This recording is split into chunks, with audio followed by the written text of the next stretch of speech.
একটা ডাবল সেঞ্চুরির জন্য ওয়ানডে ইতিহাস কত লম্বা সময় অপেক্ষা করছে, আর ভারতীয়দের কাছে এই সচিন টেন্ডুলকার কি? কেউ কেউ তো বলবেন ভারতীয়দের জন্য ঈশ্বরের মতো।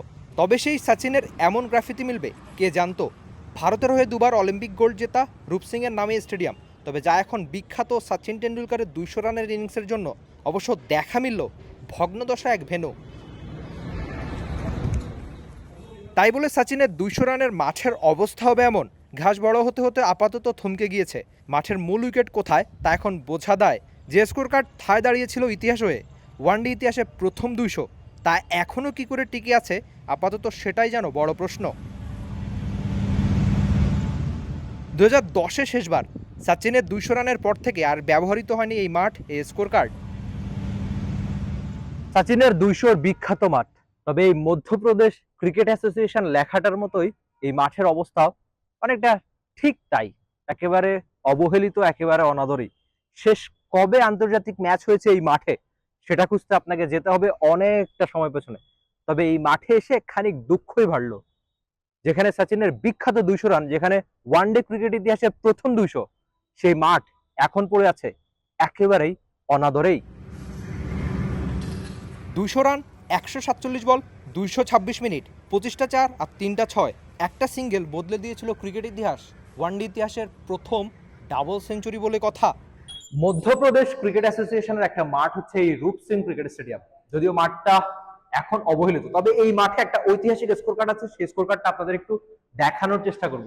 এই স্কোর কার্ড, যেখানে সচিন টেন্ডুলকারের প্রথম 200, একদম পুরো আদ্যপান্ত যদি দেখি তাহলে বুঝবো যে এই স্কোর কার্ডটা জানাবে ওয়ানডে ক্রিকেট ইতিহাসের প্রথম ডাবল সেঞ্চুরির কথা। ঠিক নিচে আবার সচিনের একটা ছবিও রয়েছে। এই স্কোর কার্ড অবশ্যই ইতিহাসের সাক্ষী। এই সেই বিখ্যাত সিঁড়ি। এই সিঁড়ি বেয়ে সচিন যখন উঠছিলেন ভেবেছিলেন করবেন ওয়ানডে ইতিহাসের প্রথম ডাবল সেঞ্চুরি। অবশ্য ডাবলের 6টা ইনিংস আগেও খেলে রেখেছিলেন 175 রানের একটা ইনিংস। তবে এই গোয়ালিয়রেই ইতিহাস।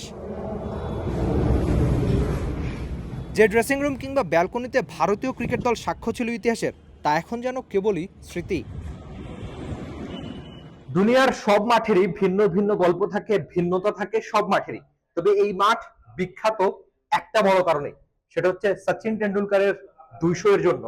ঠিক পাশের ড্রেসিং রুমেই টিম ইন্ডিয়া ছিল, আর এই সিঁড়ি বেয়েই সচিন নেমেছিলেন তার 200 রানের ইনিংসটা খেলতে। না, এমন ছবি স্বস্তির না, মন খারাপের। গ্যালারি এমন হবে একটা মাঠের পানীয় জমে অসহায়ত্বের সাক্ষী।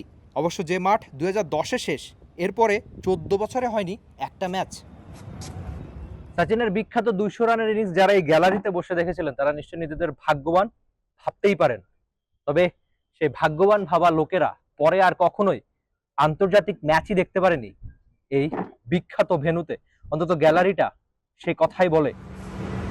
মাঠের একটা পাশে মিলল ভেন্যু নকশাও, যেখানে পাওয়া গেল একটা বাংলাদেশের পতাকাও। দুজন উঠতি ক্রিকেটার প্রেরণা খুঁজছিলেন ছবির ফ্রেমে। তারা চাইলে মনে রাখতে পারে এই মাঠ একটা কারণেই, যা অবশ্য জানে পুরো ক্রিকেট দুনিয়ায়। গোয়ালিয়রের রীতিমতো উত্তাপ। গুগল বলছে আপনি এই দুপুরে তাপমাত্রা অনুভব করছেন 42 ডিগ্রি সেলসিয়াস। এমন দুপুরে যেন একটা কারণেই ব্যস্ত, সচিন টেন্ডুলকারের 200 রানের মাঠ দেখায়। সচিন ওয়ানডে ইতিহাসের প্রথম ডাবল সেঞ্চুরি করেছিলেন প্রায় 1 যুগ আগে। 2010 সালে ইন্টারনেট এখনকার মতো হাতে হাতেও ছিল না। তবে ডাবল সেঞ্চুরির কাছাকাছি সময়ে ধসে পড়ল ক্রিকইনফোর সার্ভার। ব্যাকআপ যা ছিল সেসবের অবস্থাও খারাপ। প্রায় 45 মিলিয়ন পেজ ভিউ ছিল সেদিন ক্রিকইনফোর। এই ছিল ভারতীয়দের কাছে সচিন। সচিনের 200 রানের মাঠে এসে অবশ্য ব্রায়ান লারার 400 রানের গল্পটাও মনে পড়ে যায়। অ্যান্টিগা থেকে গোয়ালিয়রের দূরত্ব যতই বেশি হোক, ক্রিকেট ইতিহাস মিলে যায় যেন একসাথে। ক্যাপ্টেন রূপ সিং স্টেডিয়াম কিংবা রিক্রিয়েশন গ্রাউন্ড, লারার 400 কিংবা সচিনের 200, দুই মাঠই আজ প্রচণ্ড অবহেলিত।